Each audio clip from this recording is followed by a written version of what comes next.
এই যে হাঁটু গেড়ে বসে আছে, দেখুন এটা আমার বাগানের একটি বাবু মশাই কিভাবে বসে আছে। আসলে তেমনটা নয়, এটি আমার একটি অ্যাডেনিয়াম গাছ। এটি কাটিং থেকে গ্রো করা।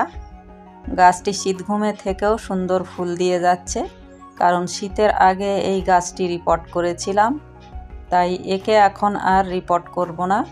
শীত ঘুম কাটলে এই গাছটিতে খাবার দেব আর হালকা প্রুনিং করে দেব, যাতে গাছটি আরও ঝোপালো হয় এবং আরও ফুল দিতে সক্ষম হয়। তো বন্ধুরা, আমার এই গাছটি কেমন লাগছে অবশ্যই কমেন্ট করে জানাবেন। এই অফ হোয়াইট কালারের ফুলটি আমার কাছে খুবই প্রিয় ফুল। আর এই রকম সুন্দর সুন্দর অ্যাডেনিয়ামের ভিডিও পেতে আমার চ্যানেলটিকে অবশ্যই সাবস্ক্রাইব করে রাখুন। সাথে সাথে ছোট্ট একটি লাইক দিয়ে দিন ভিডিওটিতে।